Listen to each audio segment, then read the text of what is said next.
Anytime. Yan. Yan. Nakakatuwa.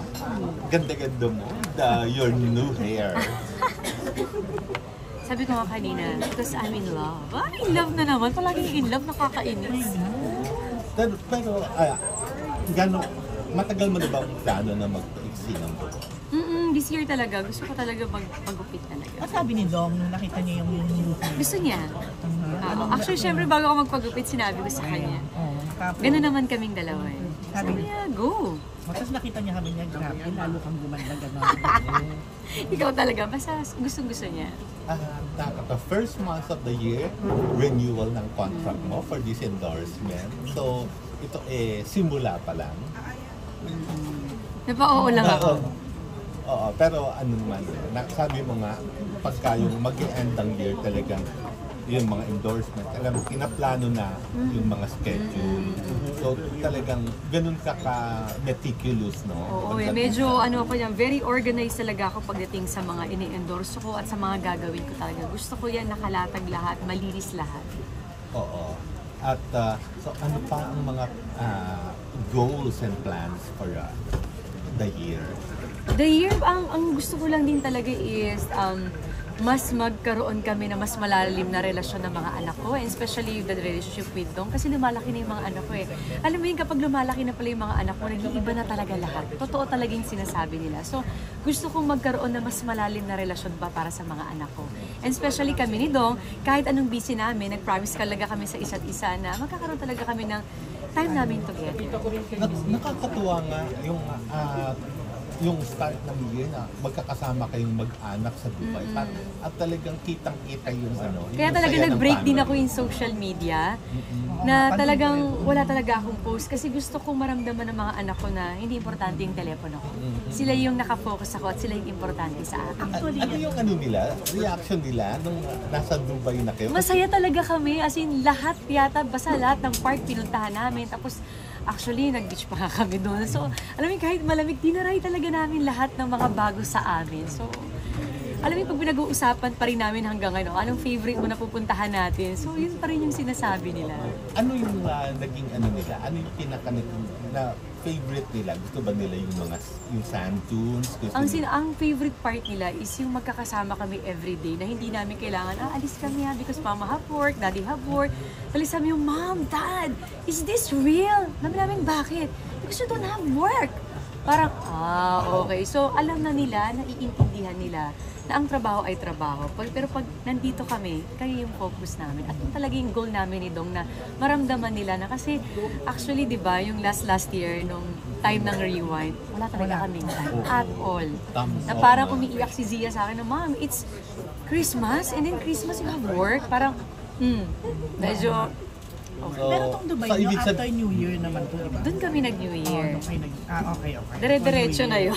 Oo, talagang, kumbaga, yun yung parang pinaka-gift nyo rin sa mga bata. Kumbaga, ang trabaho sa amin ay mahalaga, trabaho. Pero ang pinaka-goal talaga namin is bigyan sila ng mga memories na hindi lang makakalimutan. Nakasama kaming dalawa. Ano yung hanggang ngayon yung sinasabi-sabi pa rin nung dalawa? Pumunta kasi kami dun sa Atlantis Ocean yung nag-slide-slide kami na talagang tinaray namin lahat na ang lamig ng lugar. Pero nanginginig na kami, pero swimming pa rin kami. So alam mo, hindi naman namin nagagawa dito yun Kasi palagi tayong mainit dito, di ba? So namin na-experience to na parang pag binabalikan din namin Dong, parang ito yung totoong buhay na gusto nating ibigay at iparamdam sa mga anak natin. Pero syempre, work is work, di ba? So when is the next trip? Wala pa. Kakauwi lang namin, baka magalit na yung GMA. Bakasyon na naman kayo? Oo. Kailan ka daw ulit gagawa ng bagong series? Within the year? Oo Ang dami. Actually, nakakatawa si GMA kasi ang ganda ng offer talaga nila. At dalawa yung gagawin ko sa kanila this year. Ay, so 2 teleserye this year? Basta, ibang concept yung isa. Tapos may pelikula din. So kaya kailangan talaga ng time management para at least mabalansi ko pa rin na nag-aalaga pa rin ako. Napakatagal ni Nani Dong na walang teleserye together. The last time was... Ano nga ba yung last? Hindi naman ng babae. Hindi. Ano bang last na? Diba? Nakalimutan ko na nga. Nakalimutan ko to.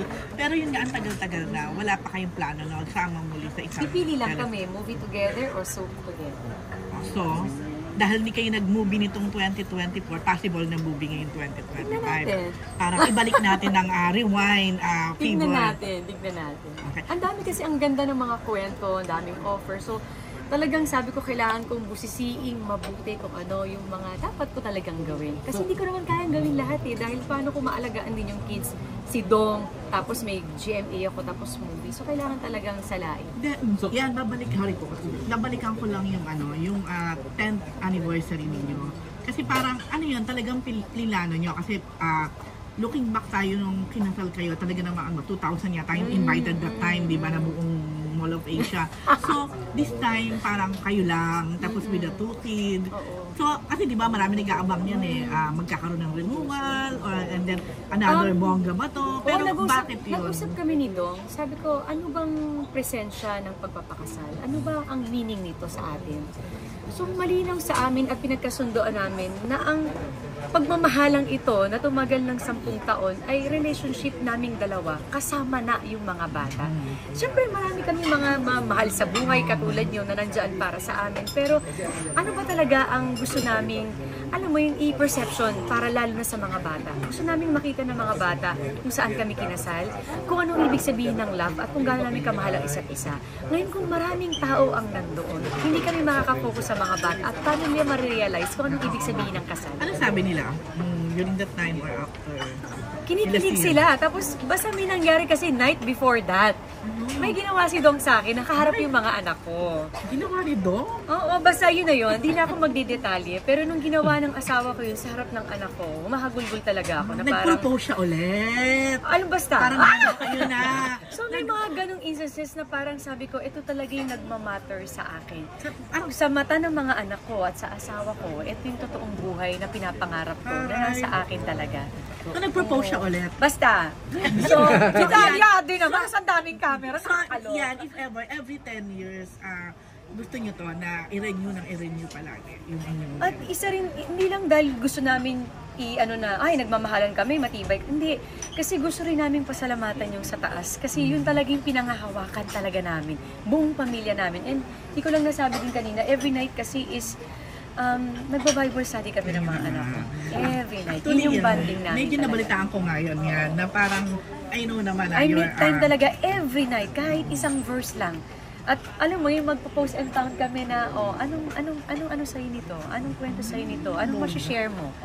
Mga ganun kami. At ini-implement ko yan sa mga anak ko na kung walang Lord, wala tayo dito. Ayun nga. So yun talaga ako. So nabalita ko ngayon, parang mas nagiging intimate ka ngayon, lalo ka na daw with the Lord.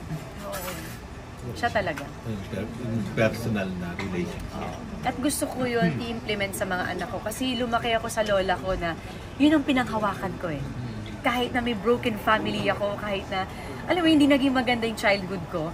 Pero dahil sa lola ko, dahil alam mo yung binuo niya yung konsepto kung sino si Lord sa akin, na gusto ko ipasa yun sa mga anak ko. Ano yung pakiramdam na nag-propose ulit? Ayan naman, wala nga change topic na, secret lang yun eh. Kayo talaga. Ano? Basta, kaya nga di sinuot mo yun, chichismis nyo. Charot! Yan, ang ganda ng relationship mo with Miss A. Talagang isipin mo. Bait kasi si Miss A talaga. Talagang nirenew. Ang maganda kasi kay Miss A, alam mo yung maganda kay Miss A, alam natin na siya yung may-ari nitong Lux Skin. At the end of the day, boss ko siya. Pero siya yung tipong boss na alam mo na hindi pa paramdam na boss ka. At every time na may gagawin ka for the product, sobrang thankful at na-appreciate niya yun. Sobrang down to earth. Ito yung mga masarap na katrabaho na nagiging pamilya mo. Dahil yung pagmamahal niya is not just because ambassador ka, endorser ka. Kumbaga nandun yung parang personal love niya sa'yo. So ito yung isa sa mga secret ng skill. Yung talaga yun. Alam niya Ate Rose. Hindi.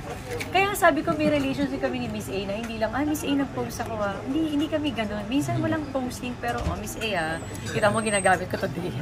Tapos may mga picture ako sa kanya na private lang. Sinisend ko sa kanya just to share na kung gano'n namin ka-love talaga ang ikaran. Bakit pumayag ka na Pero yung nalaman niya. Yung sa Bible. Basta, ayaw ko. Kita mo ba ako bawal ako mag-chismis? Chika ko. Tuwan-tuwa ako nung nalaman ko yun Ang Len, kami masaya. Ay, basta. Every night kami. May ano. Na kahit nanduning-duning na ako sa trabaho, kailangan may every night kami. At nakakatulong. Ha? Okay naman yan. Oh, sige, mamaya tayo mag-chismis na kami mamaya. Tapos yan, bakit napapayag ka na dalawa yung gagawin mo? Basta time management. Kasi yung isa sobrang ikli lang eh. Konting time lang yung kailangan nila sa akin para gawin ko yun. At yung isa din, binawasan nila. Kaya medyo nakipag-compromise. Kaya excited ako. Ayun. Oh. Pag hindi na sila naka-on. Yan. Okay. Ayun. Thank you. Ayun. Gandaan nyo naman ako dyan. Charot. Sino sa Bible?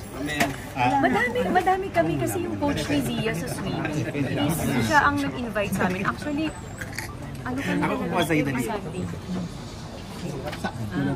Si CM. Magaling ka mag-pick. Oo, parang wala naman dito characteristic. Parang safe naman siya. Pero yung, siguro yung, Personal. yun naman talaga eh. Kasi mukhang mag-related yung safe. So ako talaga sa mga anak ko, yan ang talaga limit ko alam. Which is nakakatawa kasi na-appreciate ko. Ako ganun. Ako muna. Ako isang